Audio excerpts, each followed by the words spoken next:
네, 지난 시간까지 압수와 수색, 검증, 감정 유치 등 강제 처분에 대해서 마저 공부했습니다.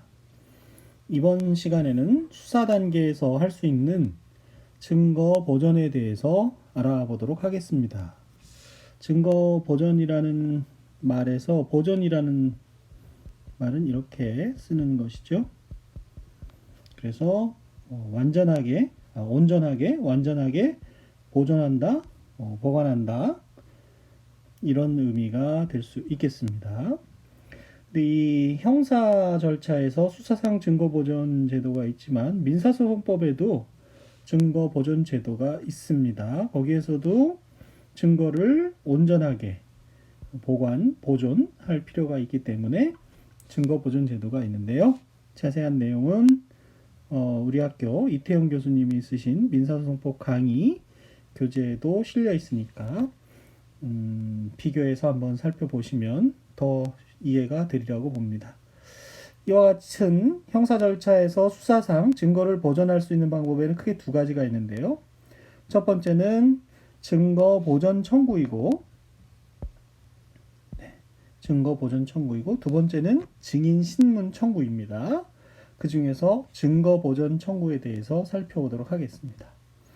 증거 보존 청구는 근거 조문은 184조에 있습니다. 조문의 위치와 이런 것을 잘 봐둘 필요가 있겠지요. 184조 1항은 뭐라고 규정하고 있느냐 하면 검사, 피고인, 피의자 또는 변호인은 주체가 이렇게 다양합니다. 검사, 피고인, 피의자 또는 변호인은 미리 증거를 보전하지 않으면 그 증거를 사용하기 곤란한 사정이 있는 때에는 제1회 공판기일 전이라도 공판기일이 열리게 되면 그때는 당연히 수소법원의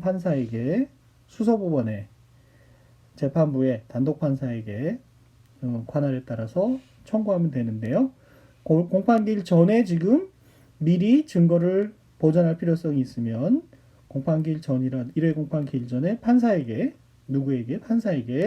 무엇을요? 압수, 수색, 검증, 증인신문 또는 감정을 청구할 수 있다고 하고 있습니다.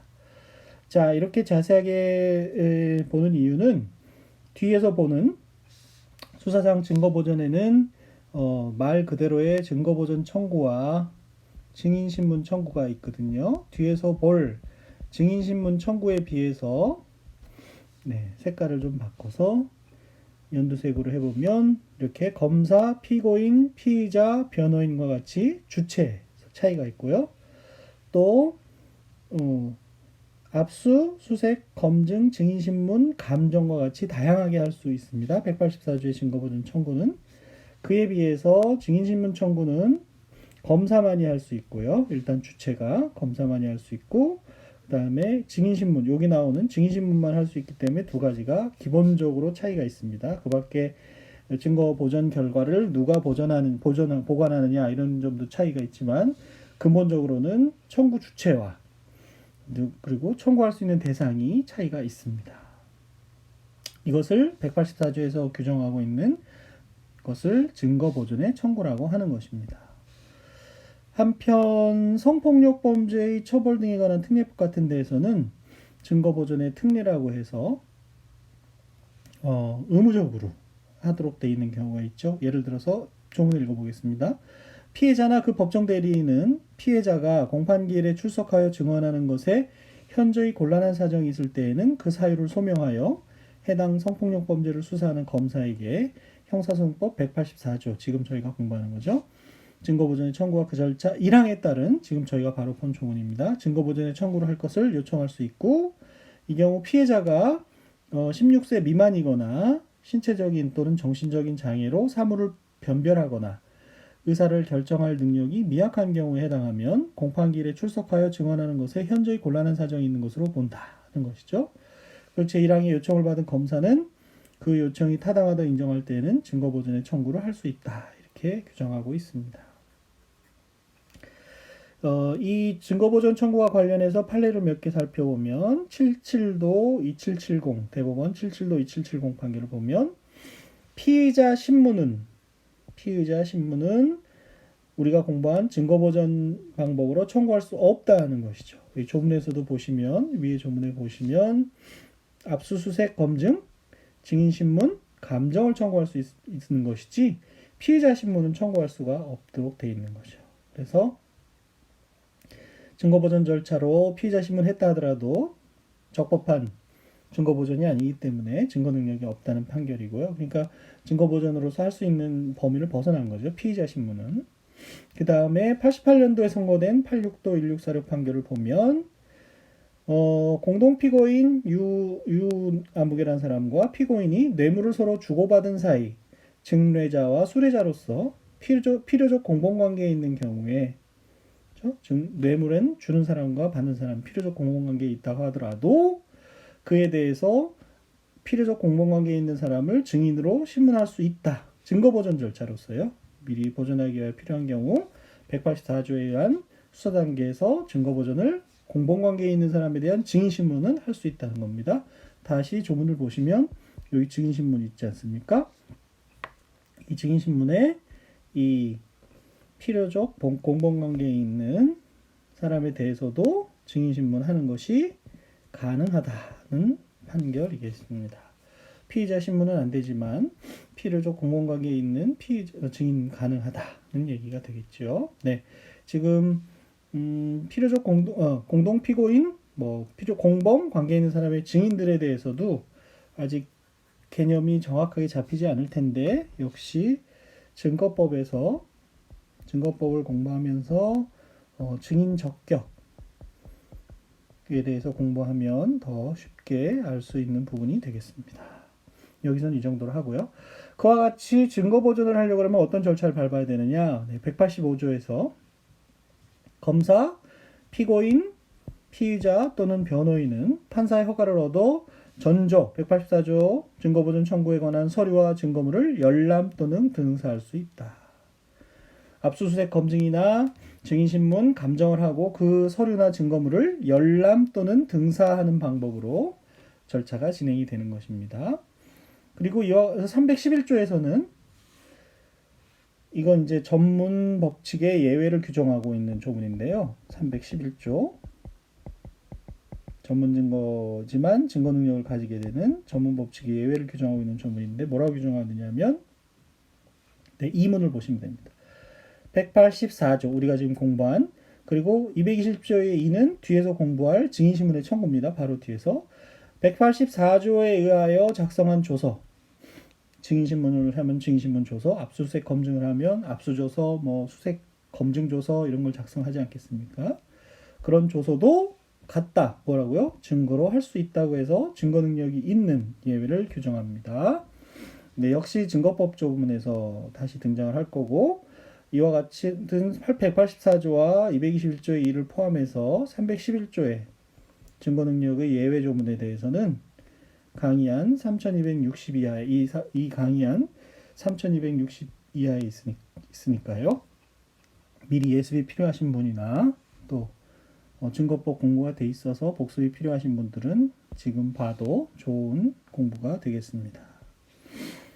그 다음 7일도 974 판결을 보면 공소제기 전에 검사의 청구에 의하여 형사소송법 184조에 의한 증인신문을 한 법관은 증거보전 절차에서 증인신문을 한 법관은 형사소송법 17조 7호에 이른바 전심재판 또는 그 기초되는 조사심리에 관여한 법관이라고 할 수 없으므로 이유는 그거죠. 그렇게 볼 수 없으므로 이 사건에 있어서 증거보전 신청에 의하여 증인을 신문한 판사가 다음 본 재판에 관여했다 하더라도 제척에 해당하지 않는다. 이런 판례입니다. 그래서 이것도 지금 저희가 아직 법관의 제척 제도에 대해서 공부하지 않았는데요. 소송의 주체라는 제목으로 강의한 2009 이하에서 소송의 주체 중 법관의 제척 기피 회피에 대해서 공부를 할 겁니다. 거기서도 나오겠지만 특히 이 17조 7호에 전심재판 또는 그 기초되는 조사심리에 관여한 법관 이 부분이 여러 논점을 제시하고 있는데 184조에 의해서 증거보전 절차에 관여한 법관은 그와 같은 전심재판 또는 기초되는 조사심리에 관여한 법관이 아니다라고 해서 제척원인이 되지 않는다고 보고 있는 그런 판결입니다. 더 자세한 것은 강의한 2009 이하에서 보도록 하겠습니다. 그 다음 두 번째로 184조에 의한 증거보전 청구 이외에 221조의 2에 의한 증인신문 청구가 있습니다. 여기서 보면 범죄 수사에 없어서는 아니 될 사실을 안다고 명백히 인정하는 자가 전조는 이제 우리가 참고인 조사를 공부할 때 봤던 221조의 출석 요구입니다. 출석 요구의 규정에 의한 출석 또는 진술을 거부하는 경우에 꼭 진술을 들어야 될 참고인이 출석을 거부하거나 진술을 거부하는 경우에는 역시 검사는 이번에는 주체가 검사에 제한됩니다. 제1의 공판 기일 전에 하나여 판사에게 그에 대한 증인신문 청구만 할 수 있다는 규정입니다. 결과적으로는 184조에 의한 증거보전 청구로서 검사가 역시 주체 검사도 들어가니까요. 검사 포함되고 또 할 수 있는 대상 중에 증인신문 청구도 있었기 때문에 결국 검사에게는 중복해서 221조의 2에 의한 증인신문 청구와 184조에 의한 증인신문 청구가 중복적으로 허용되고 있다. 이렇게 볼 수 있겠습니다. 이와 관련해서 이제 미국의 경우와 일본의 경우 독일의 경우 예를 들어놨는데 참고인을 조사를 해야 되는데 참고인이 출석하지 않는 경우 수사기관으로서는 굉장히 곤란할 수 있지 않습니까? 미국의 경우는 증인 소환장, 서피나라는 것을 발부해서 참고인에게 대배심은 이제 그랜드 주리라고 하는 건데요. 배심에는 대배심이라고 번역되는 그랜드 주리와 소배심이라고 번역되는 뿌띠 주리가 있는데요. 저희가 영화에서 흔히 법정에서 보는 것은 뿌띠 주리, 소배심이고요. 대배심이라는 것은 이제 기소 여부를 결정하기 위해서 하는 것으로 대배심이라고 보통 번역을 합니다. 그랜드라는 말 때문에 뿌띠는 우리 어린 왕자가 불어로 뿌띠 프랭스라고 해서 적다, 어리다 이런 뜻이거든요. 그래서 소자로 소배심. 대배심에 출석하고 진술을 강제할 수 있는 제도가 미국에 이제 증인 소환장이라는 걸 있다고 합니다. 그걸 거부하면 법정 모욕죄가 성립이 된다고 하고 경우에 따라서는 참고인이라도 체포 구금까지 할 수 있는 제도가 있다고 합니다. 독일의 경우에는 증인, 참고인이 검사의 소환에 응할 의무가 있고 이에 불응하면 검사가 직접 강제 구인도 할 수 있다고 합니다. 네, 참고인에 대해서 강제적으로 출석과 진술을 강제할 수 있는 제도가 있는 것이죠. 그에 비해서 우리나라에는 이와 같이 수사상 증거보전의 방법으로 증인신문 청구나 증거보전 청구할 수 있는 방법으로 되어 있다 이렇게 생각하면 되겠습니다. 미국과 독일의 경우가 어떻게 보면 더 강력한 직접 구인하거나 이렇게 할 수 있으니까요. 체포공무도 강력한 조치를 취하고 있다. 이것을 알 수 있습니다. 각 나라마다 사정이 있는 거고요.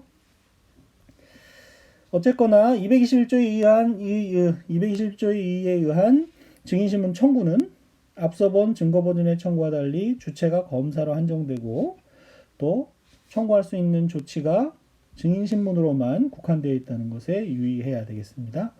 그렇지만 아까 말씀드린 대로 184조에 의해서도 검사가 증인신문 청구할 수 있기 때문에 184조에 의한 증거보전 청구나 이 221조에 의한 증인신문 청구는 검사에게 중복적으로 허용되고 있다 이렇게 볼 수 있습니다.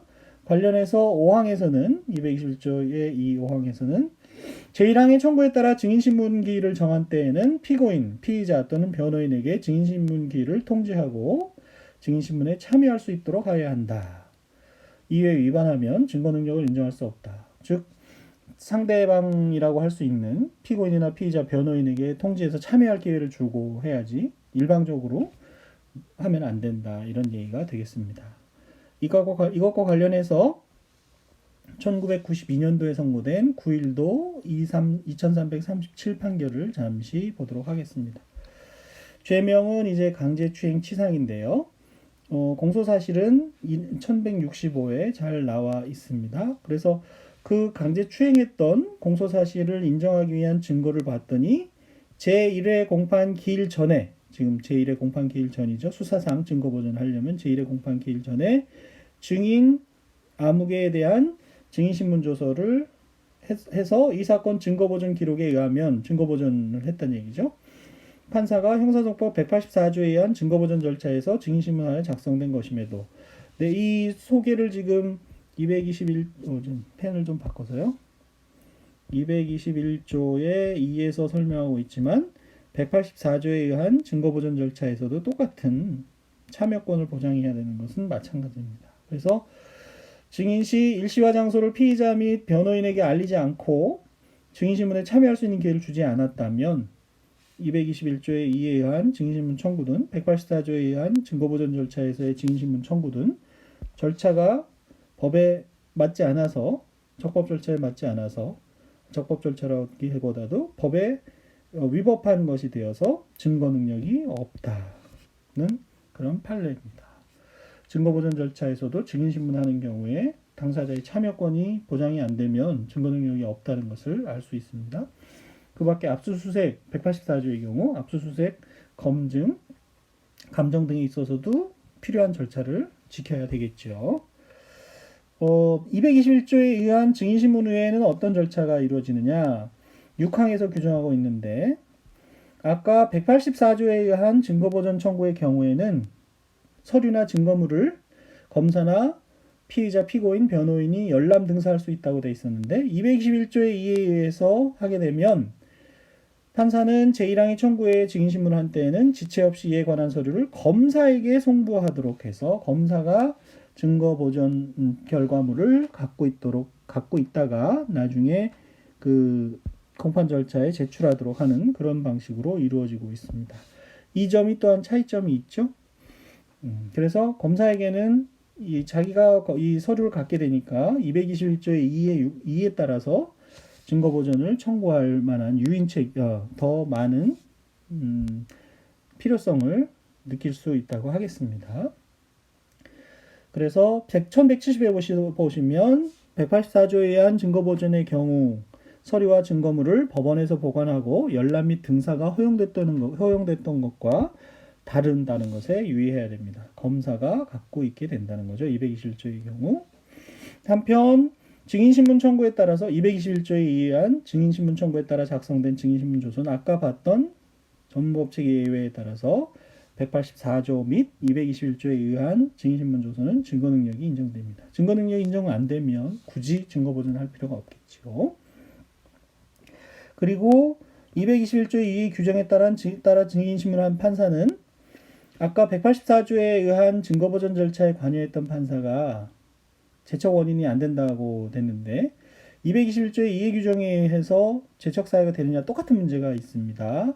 이 경우에 일부 견해에 의하면 제척 사유에 해당한다고 보는데 역시 전심 재판 또는 그 기초되는 조사 심리에 관여한 것이 아니라는 이유로 제척 사유가 되지 않는다는 견해도 유력합니다. 그 관련해서는 제척 기피 특히 법관의 제척 기피 회피를 공부할 때 다시 한번 복습하도록 하겠습니다.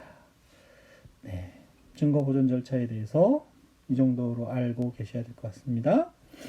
네, 부족한 것 같지만 그 정도로 해서 수사에 대한 파트, 임의수사, 강제수사를 마치고 이제 단원이 바뀌게 되겠습니다. 수사의 종결이라고 해서 수사를 마치는 부분에 대해서 공부를 해보도록 하겠습니다. 수사의 종결. 수사를 종결하고 이제 공소 제기를 할 것이냐의 여부가 문제가 되겠지요. 먼저 수사의 종결에 대해서 살펴보도록 하겠습니다. 자, 수사 종결이라는 것은 수사 절차는 공소 제기 여부를 결정할 수 있을 정도가 되면 공소 제기의 형태로 또는 불기소의 형태로 종결이 되게 되겠지요. 물론 타관 송치라는 것도 있는데 크게는 이렇게 공소 제기와 불기소로 나눌 수 있겠습니다. 공소 제기는 누가 하느냐? 246조에 의하면 저희가 첫째 시간에 공부하면서 국가소추주의에 대해서 공부를 한 적이 있습니다. 규문주의에서 탄핵주의가 되면서 소추자와 심판자가 분리가 됐고 그 소추의 권한을 누구에게 줄 것이냐? 검사라는 국가기관에 줬기 때문에 국가소추주의가 된다고 얘기를 했죠. 그래서 246조에 의하면 공소는 검사가 제기하여 수행한다라고 규정하고 있는데 결국 공소 제기할 것인지 공소 제기 결과를 검사가 갖고 있기 때문에 검사에게 수사관을 종결할 수 있다는 근거로 이해되어 왔습니다. 네, 여태까지 이해되어 왔습니다. 그런데 저희가 공부한 바와 같이 개정법에 의하면 개정형사소송법 245조에 의하면 두 가지 경우가 있죠.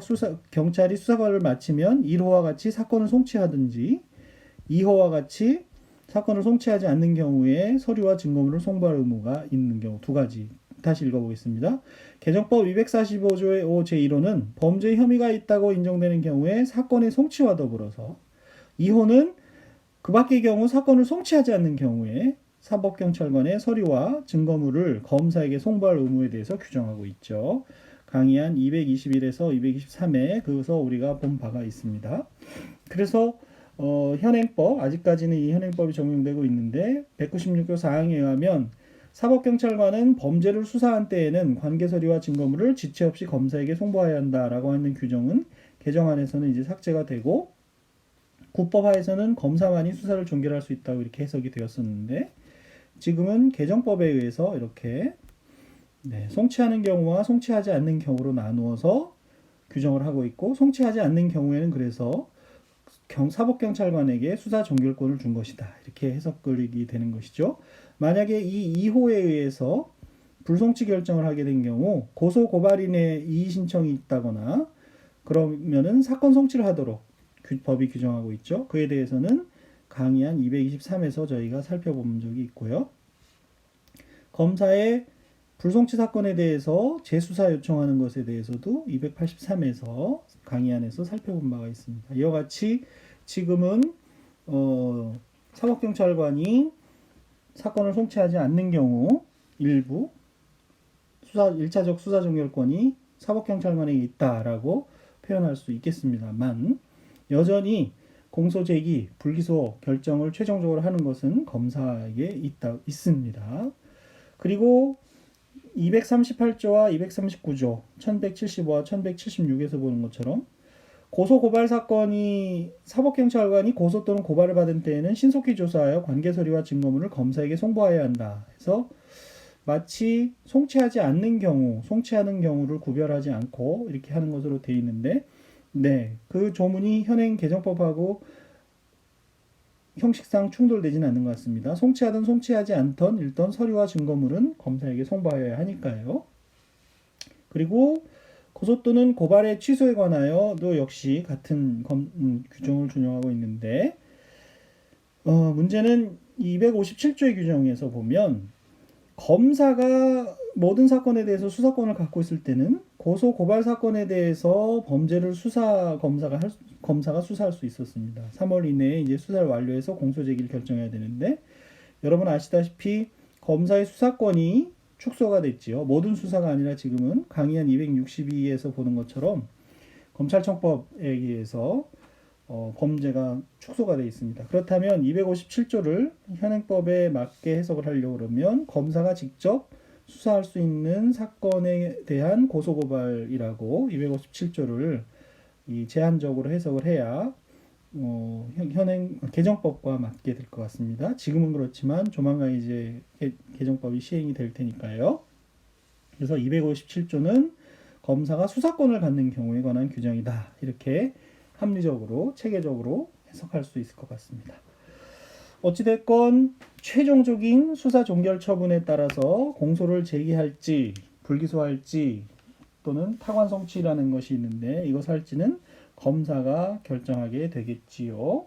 개정법에 의하더라도 최종적인 결정은 검사가 하도록 되어 있습니다. 그래서 수사 종결권이 과거처럼 오로지 검사에게만 있다라고는 말할 수 없고 사건을 송치하지 않는 경우 특히 245조의 5에서 사건을 245조의 5, 2호에서 사건을 송치하지 않는 경우 1차적인 수사 종결권이 사법경찰관에게 있다라고 할 수 있지만 그런 경우에도 고소고발인이 이의 신청을 하면 사건을 검사에게 송치해야 되고 또 검사가 재수사 요청을 하게 되면 불송치 사건에 대해서 다시 수사를 해야 되기 때문에 완전한 수사 종결권이 주어졌다고는 볼 수 없고 그런 한도 내에서 사법경찰관의 수사 종결권이 있다 이렇게 봐야 될 것 같습니다. 그래서 다시 빨간색 형광펜으로 좀 바꿔서 표시를 해드리면 이 개정법 245조의 5 그리고 강의안 221에 223, 221에서 223, 또 283 이런 부분들을 보시고 개정법 하에서는 수사 종결권이 어떻게 흘러가는지를 잘 음미를 해 두셔야 될 것 같습니다. 수사 종결 처분의 종류에는 공소 제기, 불기소, 타관 송치 이렇게 세 가지를 크게 나눌 수가 있는데요. 오늘 강의는 여기까지 하고 구체적인 공소 제기, 불기소, 타관 송치에 대해서는